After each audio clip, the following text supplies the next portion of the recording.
Hey everyone. Tonight I decided to start doing my documentation and reports of the 13 gates of the Necronomicon in a different manner as a form of audio file because it would save data and it's easier to prepare for it. So unless there's some physical component to the knowledge received, I will most likely be continuing the reports in this manner. So I just came back from the second gate of Capricornus, and tonight I focused on the author of the Necronomicon itself, Abdul Alhazred. So when I passed through the gate and I was in the dark space, I focused on him.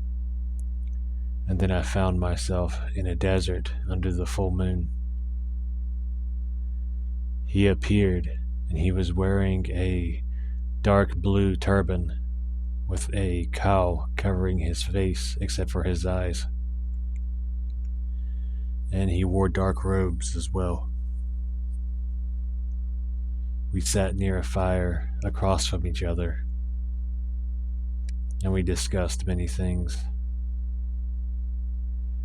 I have called him up before a few years ago and learned some things from him, and the scenery was similar to when that happened.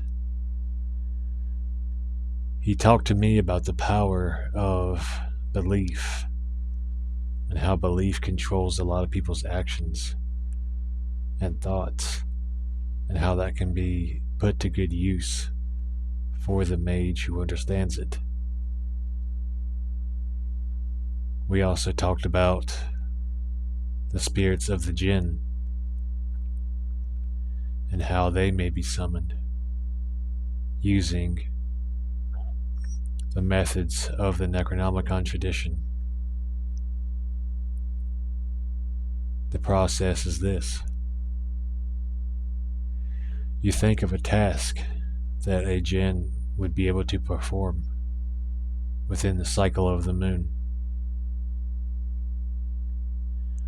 On the day or night of summoning, create a fire. Draw the head of the dragon symbol over the fire and chant the opening chant of Yog-Sothoth to open the gateway to the realm of the Djinn. Focus your mind upon the realm of the Djinn and the type of Djinn that you would call forth. Call them out in the names of Azathoth and Iblis. Once you have accomplished these things, the Djinn will emerge from the fire and you will greet them. It is important that you have the secret seal of Solomon ring on your hand when you do this, or some other ancient symbol associated with the Djinn, something that is over hundreds of years old. Then, once you have noticed their presence and they have came through the gate of fire, tell them what it is that you seek to accomplish, and tell them to accomplish it within the space of a moon cycle.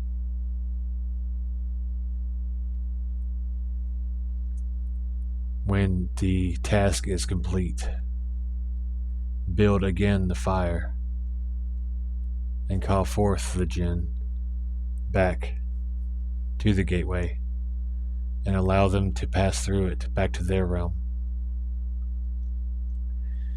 And then seal shut the gate with the tail of the dragon symbol and the closing words of Yog-Sothoth. This is what Abdul Alhazred revealed to me on this night. Also, I caught a glimpse of something after I closed the gate and returned, like a form of understanding. One can draw the symbols of the two stars of this gate upon a black scrying mirror or dark surface, and in between them, one can open the gate as normal and then call forth the spirit of the dead when you know their name, and they will come forth and speak to you. For all shades of the dead pass through the gate of Capricornus.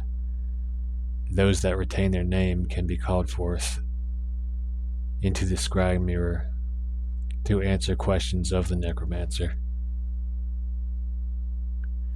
One can hold the key in their hand that's associated with this gate as the token of authority to assist in this ritual. Concerning the Djinn, the 72nd book in the Quran, one can write the name of the Djinn and then create a sigil using that chapter that represents the Djinn, linking the first letter to the next letter and then the third letter and so on. I cannot say more concerning this, as there is an inherent danger to it. But this is what I have to offer as far as the knowledge that I learned tonight.